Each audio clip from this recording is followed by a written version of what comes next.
It has never been more clear as we have multiple huge Jays updates to go over today surrounding a trade regarding one particular player. And as we are now 2 days away from the trade deadline, reports are really starting to pick up. And one report in particular is absolutely huge. I'm going to break that down as well as discuss a few other updates ahead of what's going to be a crucial next few days for this team and the rest of their season. But before we get into it all, if you're a part of the percentage who aren't subscribed to the channel, this is the place to be for daily Jays content. Your guys' support has been unbelievable. So make sure to hit the subscribe button. Thank you guys again for your support. You guys have been absolute beasts. And folks, obviously the Jays, as of the time of recording, they're still in the middle of the first game against Baltimore. It's not going so well, but we're going to be focusing on trade talks right now because obviously the games today matter a lot still, but Ross Atkins has to bring in reinforcements, and a new report has dropped while the game is going on because of the fact that the game is in the mid-afternoon, revealing some pretty big information, and it is surrounding David Bednar himself. So a report dropped just a couple hours ago, and we also have some reports from some Jays insiders as well.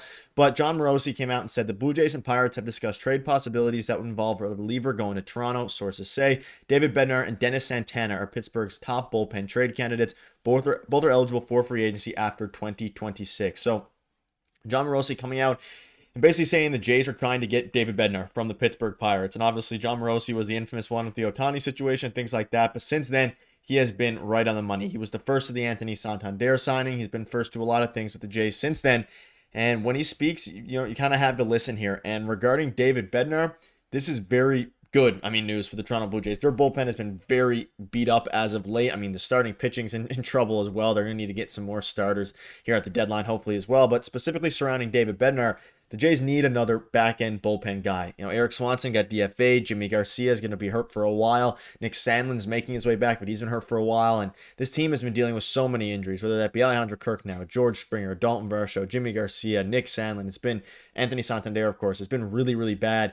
And surrounding the bullpen, this report is interesting. Now, when you're looking at what a trade could look like for David Bednar, I don't think the Jays are going to go out and get a guy like Mitch Keller. It could happen. And of course, if that's the case, you'll probably have to give up one of your top two prospects. But in a trade just for David Bednar, you could deal from a surplus of MLB-ready talent. Now, a report came out after this saying that the Pirates are asking for an organization's top 5 prospect at minimum for reliever David Bednar. So this report came out, and this one's kind of ridiculous. I don't think the Jays are going to give up a top 5 prospect just for a reliever who I believe is also a rental. That's a little bit absurd.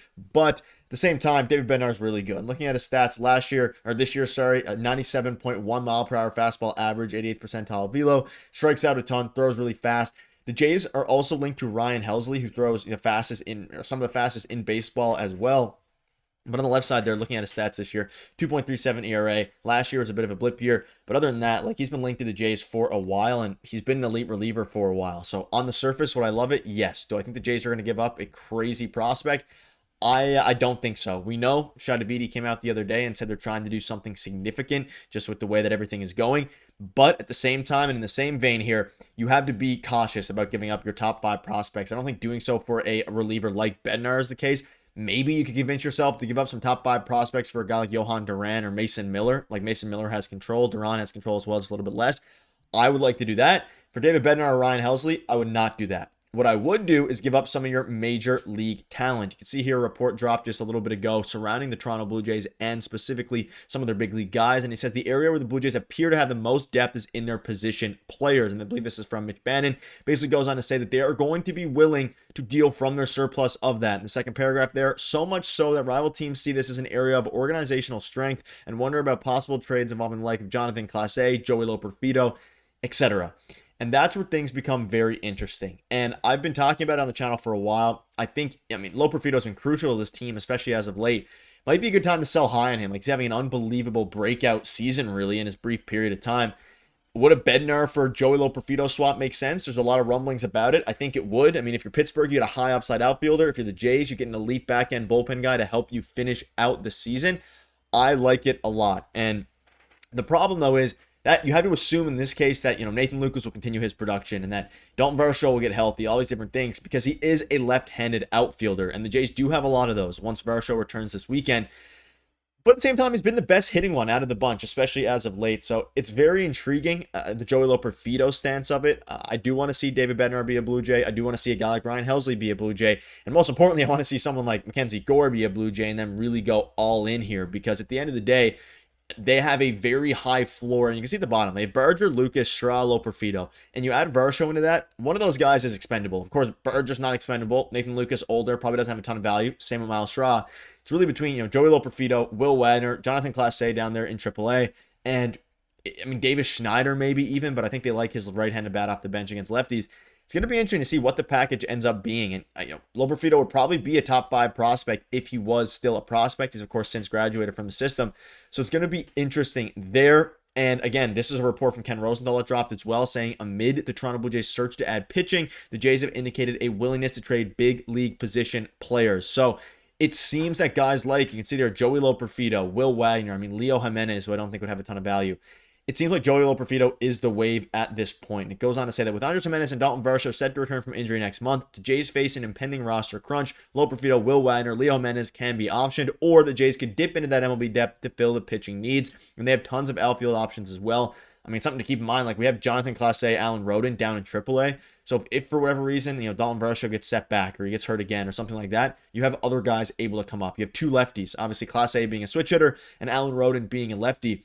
They can work with that. And the highest value right now, my guess would be Joey Loperfido, followed by Will Wagner, as it pertains to the big league guys.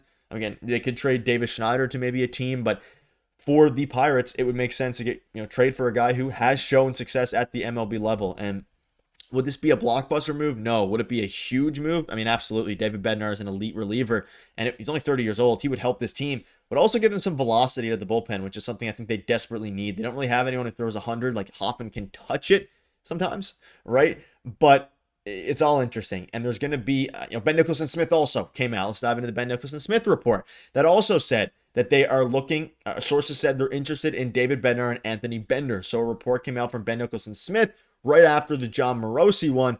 Basically, I'm pretty confident they're going to get someone of the likes of David Bednar. I think they're trying to probably get and put together a bigger deal, whether that's acquiring Mitch Keller with David Bednar, whether that's trying to acquire David Bednar and Anthony Bender in the same deal, or somebody else. Of course, Mitch Keller is obviously on the Pirates as well, but maybe they're trying to also get a starting pitcher a part of all this big deal. A lot of different question marks are going to have to be answered here soon, and ultimately they will be answered, but it's interesting to see this from both John Morosi report, from Noah Hiles, Pittsburgh reporter, saying that they are interested in trading David Bednar, of course, and then Ben Nicholson Smith saying they are, looking at David Bednar. Ryan Helsley as well, like he's obviously a big one. He throws faster than David Bednar, arguably better than David Bednar, especially track record wise. So it's going to be interesting to see what happens. And again, as of the time of recording, the Jays are currently losing against the Orioles. It'd be a miraculous comeback. They're down 9-3, so it'll be interesting to see. But the Jays did move into the number 1 power ranking spot, but they are scuffling a little bit right now. They need to get going, and hopefully they can do that very, very soon. But that'll wrap it up. We're going to keep you up to date every step of the way. A move could happen in the next few hours, and if so, we'll make sure I have a video on it. Thank you guys for watching. See you later.